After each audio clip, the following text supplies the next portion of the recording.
Roswell, a sleepy desert town in New Mexico whose name is now synonymous with UFOs, aliens, government cover-ups, and conspiracies, and is now famous worldwide due to the infamous Roswell incident.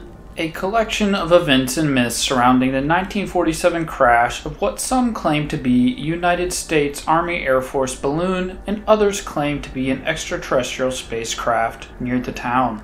After metallic and rubber debris was recovered by Roswell Army Airfield personnel, the United States Army announced their possession of a flying disc. This announcement made international headlines, but was then retracted within a day, with the Army subsequently stating that it was a conventional weather balloon that was the cause of the debris, which at the time seems to have closed the case. This, however, would all change when in 1978, retired Air Force officer Jesse Marcel revealed that the Army's weather balloon claim had been a cover story and added that it was his speculation that the debris was of extraterrestrial origin. This theory would be given more widespread attention after its inclusion in the 1980 book, The Roswell Incident, which would become the catalyst for long-lasting and increasingly complex UFO conspiracy theories about Roswell. These theories would expand the incident over time to include government cover-ups of evidence of extraterrestrial beings, gray aliens, multiple crash-flying saucers, alien corpses and autopsies, and the reverse engineering of extraterrestrial technology. Welcome to Unknown History. In this documentary, we will explore the fascinating history of the Roswell incident, first taking a chronological view of the incident's events and major revelations in the case, then examining a variety of explanations for what truly happened in Roswell in 1947, and finally detailing the impact the incident has had on modern culture and the topic of UFOs. This is the history of the Roswell incident. The story of the Roswell incident begins on June 14, 1947, when a rancher named W.W. Mac Brazel and his son Vernon were driving across their ranch land some 80 miles northwest of Roswell when they encountered something they had never seen before. It was, in Brazel's words, a large area of bright wreckage made up of rubber strips, tinfoil, and rather tough paper and sticks. The metallic-looking lightweight fabric was scattered and shredded across the gravel and sagebrush of the New Mexico desert. Brazel did not know what to make of the newfound items and how they landed on his property. So on July 4th, he collected all of the mysterious wreckage he could find, and on July 7th, drove it all into Roswell, delivering the goods to Sheriff George Wilcox. Wilcox was too confounded and seeking answers contacted Colonel Butch Blanchard, commander of the Roswell Army Airfield's 509th Composite Group, located just outside of town. Blanchard's initial reports of the debris were stymied, and he decided to work his way up the chain of command, contacting General Roger W. Ramey, commander of the 8th Air Force in Fort Worth, Texas. Blanchard also sent Major Jesse Marcel, an intelligence officer from the base, to investigate more thoroughly. Accompanied by the sheriff and Brazel, Marcel returned to the site of the crash and collected the remaining wreckage. As they tried to ascertain what the materials were, Marcel chose to make a public statement on July 8th. Marcel's comments ran in the local afternoon newspaper, the Roswell Daily Record, alongside a headline stating, "RAAF captures flying saucer on ranch in Roswell." The story quoted the military base's public information officer, William Haught, as saying, "The many rumors regarding the flying disc became a reality yesterday when the intelligence office of the 509th Bomb Group of the 8th Air Force, Roswell Army Airfield, was fortunate enough to gain possession of a disc through the cooperation of one of the local ranchers in the sheriff's office of Chaves County. A flying object landed on a ranch near Roswell sometime last week. Not having phone facilities, the rancher stored the disc until such a time as he was able to contact the sheriff's office, who in turn notified Major Jesse Marcel of the 509th Bomb Group Intelligence Office. Action was taken immediately and the disc was picked up at the rancher's home. It was inspected at the Roswell Army Airfield and subsequently loaned by Major Marcel to higher headquarters. The contents of this article sent shockwaves across the country, but it is the iconic front page headline of the local Roswell Daily Record that is best known. RAAF captures flying saucer on ranch in Roswell region. However, only 24 hours later after the article's release, there was a fascinating development. In a complete reversal of their position regarding the Roswell debris discovery, the US military stated a mistake had been made in the publishing of the article and that the claimed flying saucer was only a crashed weather balloon, telling reporters that similar balloons were used at about 80 weather stations across the country. The Roswell Daily Record would then print a follow-up story that read, "General Ramey empties Roswell saucer. General Roger Ramey being the commander of the 8th Air Force to whose Fort Worth headquarters the debris had been flown," as mentioned earlier. Brazel would then also tell the Daily Record that the debris consisted of rubber strips, tinfoil, paper, tape, and sticks. Brazel would also state he paid little attention to the debris, but only returned later when his wife and daughter urged him to gather it up and report it. When interviewed in Fort Worth, Texas, Marcel also described the wreckage as parts of a weather device composed of tinfoil and broken wooden beams. A series of photos were then published showing Ramey, Marcel, and other military personnel holding some of the debris, with it looking to consist mainly of the tinfoil mentioned by the military in their explanation. And while this sort of backtracking in our current day, with the 24/7 news cycles, internet, social media, and active community of UFO researchers, a claim of a crashed UFO followed by a complete reversal of the story, explaining it to be nothing more than a weather balloon, would no doubt cause massive controversy and conspiracy theories abound.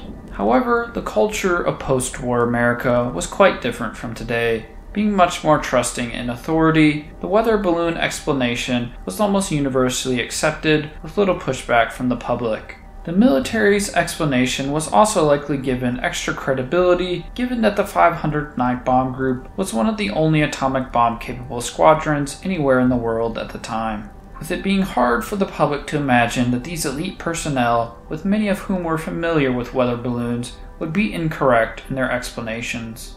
This would all culminate in the 1947 official military account of the incident omitting any connection to Cold War military programs or UFOs, stating that several balloon configurations were used as a way to gather meteorological data in the area, offering a plausible explanation for the source of the Roswell debris. And while interest in flying saucers in the UFO phenomenon went from strength to strength and tale to tale in this time period, Roswell would disappear from the mainline narrative for many years. With the military's reversal and explanation being taken at face value without much issue by most of the public, with only a few skeptics still having interest in the event. It should also be noted that many of the more fantastic details of the incident that would eventually become ubiquitous in the story of the Roswell incident cannot be found in the initial reports of the 1947 crash. But whether that is due to these details being added on to and embellished in the years to come, or if the US government had initially obscured these details, would become a source of heated debate. But regardless, the Roswell incident would remain relatively obscure for the next 3 decades, with reporting on the incident all but ceasing soon after the government's mundane balloon explanation in 1947. In that same year, broader reporting and public interest in flying saucers would also wane after the Twin Falls saucer hoax, this occurring just days after the Roswell incident when a widely reported crashed disc from Twin Falls, Idaho was found out to be a hoax created by 4 teenagers using parts from a jukebox. In the following decades, between the initial debris recovery and the emergence of various theories about the true nature of the Roswell incident, flying saucers would become synonymous with alien spacecraft. Coinciding with this was that the trust in the US government had been declining and acceptance of a possible conspiracy surrounding the Roswell incident would become more widespread. Many would accuse the government of a cosmic Watergate at Roswell that would eventually lead to UFO researchers re-examining the 1947 incident. The first notable new detail that would now become a part of the mystery of the Roswell incident would be the alleged recovery of alien bodies in a spacecraft. Skeptics believe this part of the story was inspired by or borrowed from the infamous Aztec, New Mexico crash saucer hoax, whose stories of recovered alien bodies received widespread media coverage when the con artist behind it convinced Variety columnist Frank Scully to cover their fictitious crash. The hoax narrative included small gray humanoid bodies which had become a part of American culture through the Barney and Betty Hill incident, metals stronger than any found on Earth, indecipherable writing, and a government cover-up to prevent public panic. Many of these elements would then appear in later versions of the Roswell myth. Skeptics assert that in retellings of the Roswell incident, the mundane debris reported at the actual crash site was then replaced with the Aztec hoax's alien bodies and fantastical alloys, while UFO believers assert that Roswell was just one of many incidents in which extraterrestrial bodies have been discovered and subsequently covered up. In addition to the reports of alien bodies discovered at Roswell, another new detail in the story would be the mysterious Hangar 18, which began to appear in accounts, with later theories alleging that it housed extraterrestrial craft and bodies recovered from Roswell. Skeptics assert that the idea of alien corpses in a crashed ship being stored at a military base comes from a story mentioned in the book Behind the Flying Saucer, in which a crashed ship and bodies are stored at an Air Force morgue at Wright-Patterson Air Force Base. The idea was then expanded upon in the 1966 book Incident at Exeter, and became the basis for a 1968 science fiction novel, The Fortech Conspiracy. In 1974, science fiction author and UFO theorist Robert Spencer Carr alleged that alien bodies recovered from the Aztec crash were stored in Hangar 18 at Wright-Patterson Air Force Base. Carr claimed that his sources had witnessed the alien autopsy, another idea which was later incorporated into the Roswell narrative. The Air Force explained that no Hangar 18 had existed at the base, noting a similarity between Carr's story and the fictional Fortech Conspiracy. As the mythology around the Roswell incident grew, and as new details became more prevalent in the retelling of the story, it became increasingly interesting to the public, with major interest in the Roswell incident being rekindled after UFOologist Stanford Friedman interviewed Jesse Marcel in 1978. As detailed earlier, Marcel had accompanied the Roswell debris from the ranch to the Fort Worth Army base. In the 1978 interview, Marcel stated that the weather balloon explanation from the Fort Worth press conference was a cover story, and that he believed the debris was actually of extraterrestrial origin. Around a year later, on December 19, 1979, Marcel was interviewed again, this time by Bob Pratt of the National Enquirer, and the tabloid brought a much larger scale of attention to Marcel's story, with him essentially repeating the claims he had made in the prior year. Marcel would then be interviewed again on September 20, 1980, for the TV series In Search Of, which aired an interview where Marcel described his participation in the 1947 press conference, stating the following: "The reporters wanted some comments from me, but I wasn't at liberty to do that, so all I could do is keep my mouth shut, and General Ramey is the one who discussed and told the the newsman, what it was and to forget about it, stating it was nothing more than a weather observation balloon. Of course, we both knew differently." Only a month later, the first Roswell book released in October 1980, that being The Roswell Incident by Charles Berlitz and Bill Moore.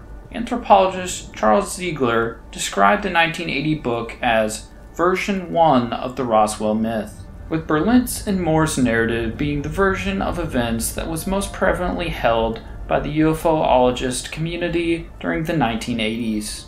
The book argues that an extraterrestrial craft was flying over the New Mexico desert to observe nuclear weapons activity when a lightning strike killed the alien crew.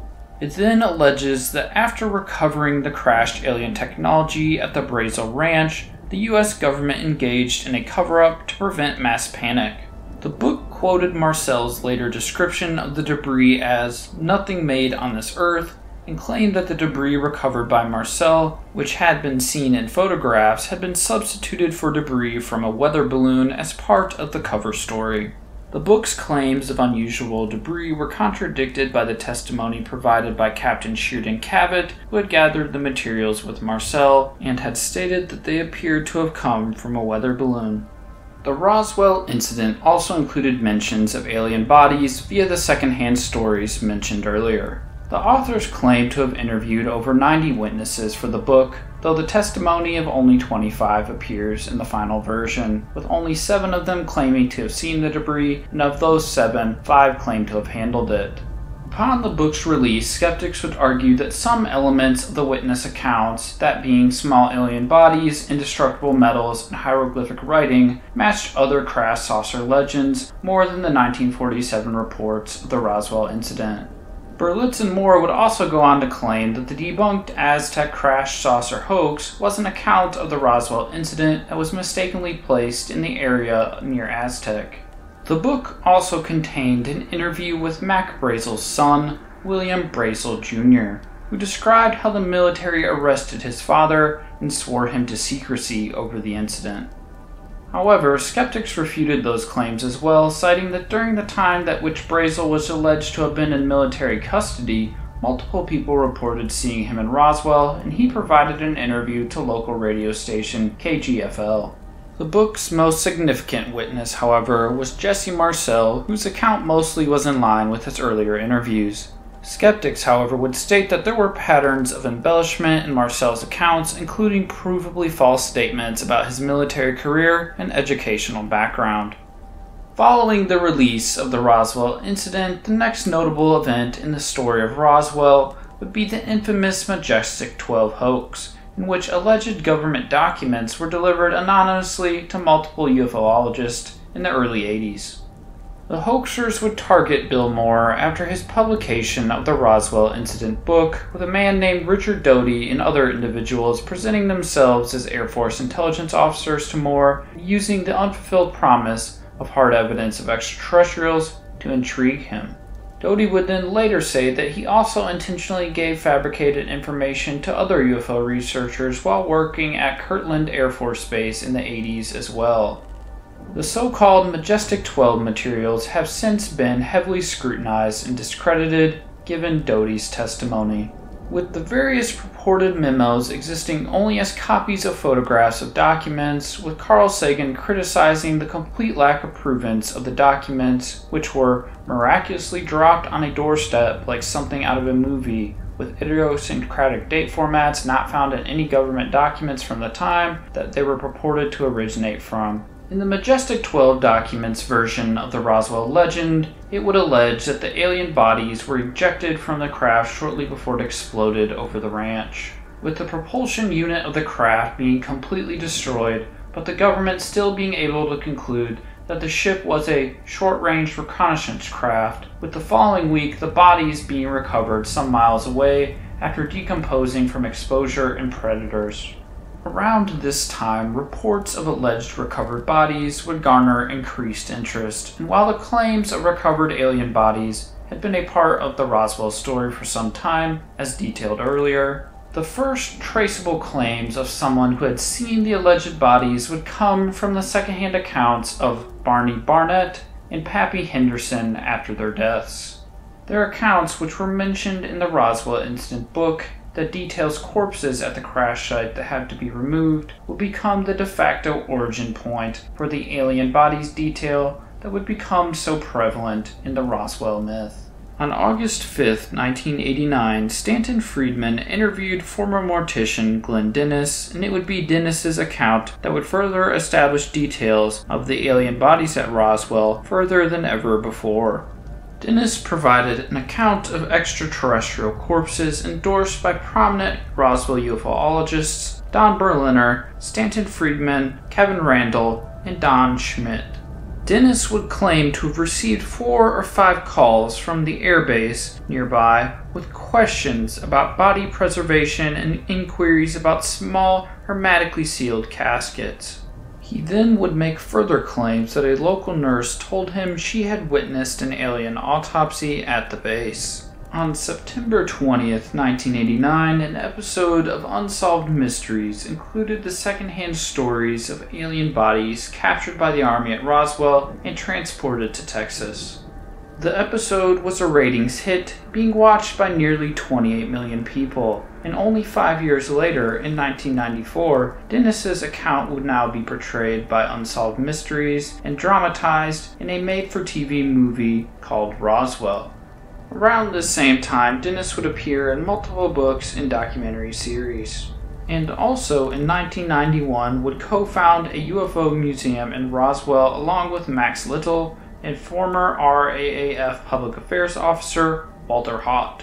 However, at this same time, Dennis's account would face scrutiny when it was proved that he had provided a false name for the nurse who had allegedly witnessed the alien body autopsy. When presented with evidence that no such person had existed, Dennis then admitted to lying about the name, but only under the pretense that it was to protect her identity. This resulted with one leading Roswell skeptic, author Brian Dunning, saying that Dennis could not be regarded as a reliable witness, considering that he had seemingly waited over 40 years before he started recounting a series of unconnected events. Such events, Dunning argues, were then arbitrarily joined to form what has become the most popular narrative of the alleged alien crash at Roswell. However, even some prominent UFO researchers have become convinced that no bodies were recovered from the Roswell crash, with Dennis's account being widely relegated by many of them to the category of hoax or embellishment. The Glenn Dennis account, however, was only one of many competing accounts of the Roswell incident to lead to a schism among UFO researchers in the early 90s. The most prominent schism at the time being a debate over what should be considered the most accurate account of the Roswell incident, which was between two leading scenarios, one the Randall Schmidt scenario and the other the Friedman-Berliner scenario. The Randall and Schmidt scenario was outlined in the 1991 book The UFO Crash at Roswell, which sold 160,000 copies and served as the basis for the 1994 television film Roswell. The book contained testimony from over 100 different witnesses, though only a few claimed to have ever seen debris or aliens. The book claimed that General Arthur Exxon had been aware of debris and bodies at Roswell, however Exxon would go on to dispute this depiction. Glenn Dennis's claims of an alien autopsy and Grady Barnett's alien body accounts would also appear in the book. However, skeptics would point out that the dates and location of Barnett's account in the Roswell incident seem to have been changed in this book without explanation. The book also alleges that Mac Brazel was described as leading the Army to a second crash site on the ranch where the Army personnel were supposedly horrified to find civilians, including Barnett, already there. The other proposed scenario of the true events of the Roswell incident were laid out in the book Crash at Corona, published in 1992 by Stanton Friedman and co-authored with Don Berliner. The book introduced new witnesses and added to the narrative by doubling the number of flying saucers to 2 and claiming that some aliens were said to have survived the crash and had been taken into custody by the US government. Friedman would also interview Lydia Sleppy for the book, a teletype operator who years earlier had said that she was ordered not to transmit a crash saucer story by the US government. Friedman attributed Sleppy's account to FBI usage of an alleged nationwide surveillance system that he believed was put in place following an earlier UFO crash. However, as skeptics would point out, no evidence was ever found that the FBI had monitored any transmissions from Sleppy's radio station. And Friedman's description of her typing as being interrupted by an FBI message, and Moore's claim that the machine suddenly stopped itself, were found to be impossible for the teletype model that Sleppy had operated in 1947. Nonetheless, the book would gain popularity in the ufologist community, with its version of events now being compared to the version detailed in the UFO crash at Roswell. This would ultimately culminate in a 1992 UFO conference that attempted to achieve a consensus among the various scenarios portrayed in the crash at Corona and the UFO crash at Roswell, with the main issue being the location of Grady Barnett's account, which the two sides could not come to a consensus on despite the conference. Around 2 years later, in 1994, Randall and Schmidt would author another book titled The Truth About the Crash at Roswell, which, among other things, had claimed a cargo plane delivered alien bodies to Dwight D. Eisenhower. The book would also abandon the Barnett crash site on the plains of St. Augustine as lacking evidence and contradicting its framework of the Roswell event. In the book, Randall and Schmidt would propose a new crash site 35 miles north of Roswell based on statements from Jim Ragsdale and Frank Kaufman. Kaufman claimed he had monitored a UFO's path on radar and recovered debris from a crashed spaceship similar in shape to an F-117 stealth fighter. Skeptics would point out, however, that Kaufman's statements did not match those of any other personnel at the base, or the radar technology available at the time, or the known topography of the proposed crash site. Jim Ragsdale had claimed that while driving home along Highway 285 with his girlfriend, that they watched a craft that was narrow, with bat-like wings, crash into the desert. However, in a later interview, Ragsdale clarified that his alleged crash site was nowhere near the purported Barnett or Kaufman crash sites. In addition to this, in further interviews, Ragsdale's story would grow increasingly bizarre, with details such as Ragsdale removing 11 golden helmets from aliens to bury in the desert. Along with the interviews from Kaufman and Ragsdale, the truth about the UFO crash at Roswell would ultimately resolve the crash site debate from the 1992 UFO conference by simply ignoring the Barnett account and citing a new location for the alien craft recovery, including a group of archaeologists not connected to the Barnett story. The book would rekindle debate in the UFOologist community again around Roswell, raising the notoriety of the Roswell incident to an all-time high, which would lead to the next major development in the Roswell incident story. Under pressure from a New Mexico congressman in the General Accounting Office, the Air Force would provide an official response to claims of conspiracy occurring at Roswell. The initial 1994 U.S. Air Force report admitted that the weather balloon explanation was a cover story for Project Mogul, a military surveillance program put in place during the beginning of the Cold War. Published the following year, the Roswell Report, Fact versus Fiction in the New Mexico Desert, supported this with extensive documentation that narrowed the cause of the debris to a specific Mogul balloon train that was launched on June 4, 1947, and was lost near the Roswell debris field. Within the UFO community, the Air Force's new explanation was not widely accepted, with many researchers dismissing the report as it contained no information about crashed spacecraft or extraterrestrial corpses. However, they would note that the Mogul report in fact proved that the original 1947 account blaming a weather balloon for the source of the crashed debris to have been false, with contemporary polls finding the majority of Americans still doubted the Air Force's explanation to be the whole truth. Skeptics of the Roswell incident, however, would fully embrace the findings of Project Mogul, as it offered a comprehensive explanation for the contemporary accounts of the debris, failing only to explain later conflicting additions to the story, such as extraterrestrial corpses and hidden bases housing extraterrestrial spacecraft. Skeptical researchers Carl Sagan and Phil Klass also would note that the symbols from the 1947 debris, described by Jesse Marcel as alien hieroglyphics, were easily explained as matching the symbols on adhesive tape that Project Mogul had sourced from a New York toy manufacturer. In 1997, the Air Force would publish a second follow-up report, the Roswell Report, Case Closed, where it detailed how eyewitness accounts of military personnel loading aliens into body bags matched the Air Force's procedures for retrieving parachute test dummies in insulation bags designed to shield temperature-sensitive equipment in the desert. Shortly after the Air Force's initial explanations to the public had been published, the Roswell incident was now more discussed and wide-known than ever before, with its newfound audience. Pseudo-documentaries, most notably Alien Autopsy Fact or Fiction, would take a major role in shaping popular opinion surrounding the Roswell incident. In 1995, British entrepreneur Ray Santilli claimed to have footage of an alien autopsy filmed shortly after the 1947 Roswell crash purchased from an elderly Army Air Force cameraman. This alleged real footage would be the basis for a documentary, Alien Autopsy, which would center around Santilli's footage and presented it as a probable artifact of the government's investigation into the Roswell incident. However, the alleged cameraman had died in 1967 without ever serving in the military, and the visual effects expert Stan Winston had told newspapers the alien autopsy had been misrepresented and that his conclusion of Santilli's footage is that it was obviously fake. Santilli would then admit years later that the footage was indeed fabricated.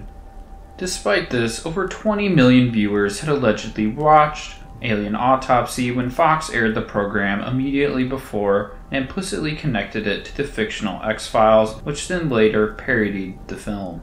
Despite being largely discredited as authentic, Alien Autopsy would establish a template for future pseudo-documentaries built on questioning a presumed government cover-up, and despite the allegations of the footage being a hoax, some UFO researchers still weighed the autopsy footage as additional evidence, strengthening the connection between Roswell and extraterrestrials. Only a few years later, in 1997, retired Army intelligence officer Philip J. Corso released The Day After Roswell for the incident's 50th anniversary, with Corso's book combining many existing and conflicting conspiracies surrounding the incident with his own claims. The most notable of these new claims being that he was allegedly shown a purported non-human body suspended in liquid inside a glass coffin on the Army Air Force Base. Skeptics would point out, however, that The Day After Roswell contains many factual errors and inconsistencies, for example, Corso stating that the 1947 debris was shipped to Fort Bliss, Texas, headquarters of the 8th Army Air Force, after all other Roswell books had correctly located the 8th Army Air Force headquarters at Fort Worth, 500 miles away.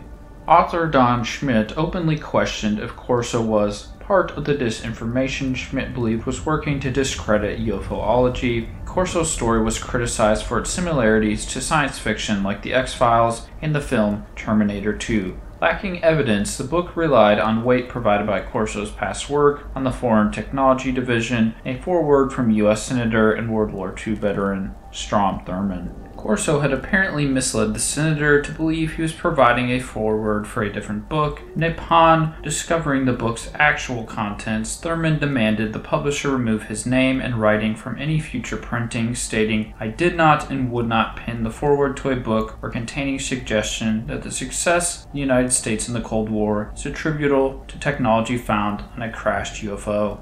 In the following years, Roswell would remain the subject of many divergent popular works, including those by ufologist Walter Bosley, paranormal author Nick Redfern, and American journalist Annie Jacobsen. In 2011, Jacobsen's Area 51, an uncensored history of America's top-secret military base, featured a claim that Nazi doctor Joseph Mengele was recruited by Soviet leader Joseph Stalin to produce grotesque child-sized aviators to cause hysteria that eventually appeared in Roswell. The book, however, was heavily criticized for extensive errors by scientists from the Federation of American Scientists, and historian Richard Rhodes, writing in the Washington Post, also criticized the book's sensationalism, reporting on old news and error-ridden reports.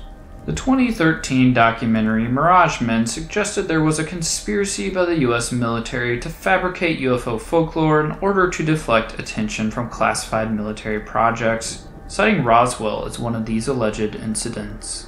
In 2017, UK newspaper The Guardian reported on Kodachrome slides allegedly from Roswell, which appeared to have shown a dead alien body. These slides were first presented at the Be Witness event in Mexico, attended by almost 7,000 people. However, days later, it would be revealed that the images on the slides were in fact a mummified Native American child discovered in 1896, which had been on display at the Chapin Mesa Archaeological Museum in Mesa Verde, Colorado, for many decades. In 2020, an Air Force historian would reveal a recently declassified report, circa 1951, in which 2 Roswell personnel donned poorly fitting radioactive suits, complete with oxygen masks, while retrieving a weather balloon after an atomic test. On one occasion, they apparently encountered a lone woman in the desert who fainted once she saw them, with one of the personnel suggesting they could have appeared to someone unaccustomed to then modern-day gear to be alien. This event being the latest notable event in the history of the Roswell incident. So as of now, what are some explanations for what truly happened in Roswell on that fateful day in 1947? Skeptics claim that the secrecy around the initial incident was due to Cold War military programs rather than aliens, with author B.D. Gildenberg famously saying, "The Roswell incident is the world's most famous, most exhaustively investigated, and most thoroughly debunked UFO claim." Skeptics point to the accounts of alien recovery sites that are contradictory and not present in any of the initial 1947 reports, with some of these accounts likely being distorted memories of servicemen who recovered plane crashes or parachute test dummies as suggested by the Air Force in their 1997 report. They also argue that proponents of the crash saucer explanation tend to overlook contradictions and absurdities in stories compiling supporting elements without adequate scrutiny, with skeptic Carl Croft attributing the poor research standards to a financial incentive, stating, "Let's not pull any punches here. The Roswell UFO myth has been very good business for UFO groups, publishers, Hollywood, the town of Roswell itself, the media, and UFOologists. And the number of researchers who employ science and its disciplined methodology in regards to this subject is appallingly small."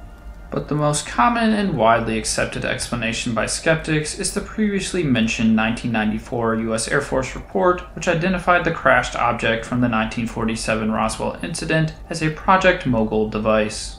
Mogul was the classified portion of an unclassified New York University atmospheric research project, which was a military surveillance program employing high-altitude balloons to monitor nuclear tests.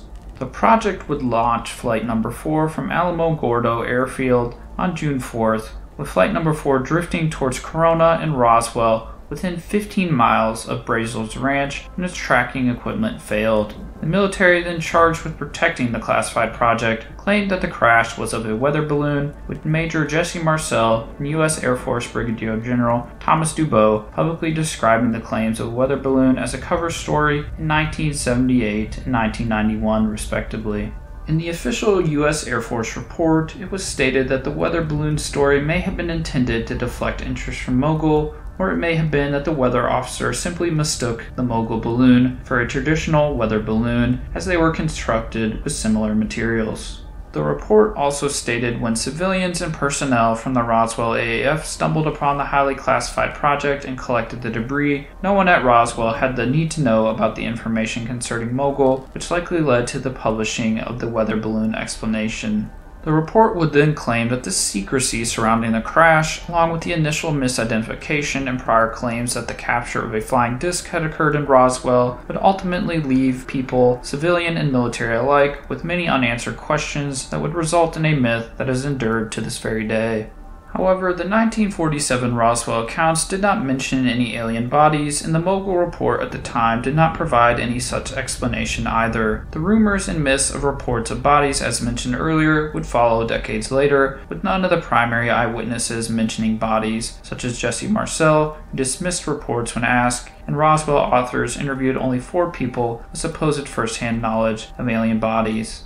The claims of alien bodies, also made decades later by elderly witnesses, sometimes as deathbed confessions, often contradicted in basic details such as the location of the crash, the number of extraterrestrials, and the descriptions of the bodies. But as mentioned earlier, the 1997 Air Force report would conclude that the alleged bodies reported later by eyewitnesses likely came from memories of accidents involving military casualties and the memories of recoveries of anthropomorphic dummies, military programs such as the 1950s Operation High Dive, releasing test dummies from high-altitude balloons above the New Mexico desert. The Air Force also concluded that the number of accounts of body retrievals suggested an explanation other than dishonesty, and that the retrieval process for their dummies resembled the body retrieval stories in many aspects, with the dummies being transported using stretchers, casket-shaped crates, and sometimes insulation bags that resembled the body bags described in many of the witnesses' stories. Descriptions of weapon carriers and a Jeep-like truck that had a bunch of radios also matched the Dodge M37, which was used in the 1950s test retrievals. Eyewitnesses described the purported bodies as bald, resembling plastic dolls, and wearing flight suits, with many of these attributes being consistent with Air Force test dummies used in the 1950s, with many skeptics believing this to be the likely origin of the detail of alien bodies being recovered from the crash at Roswell.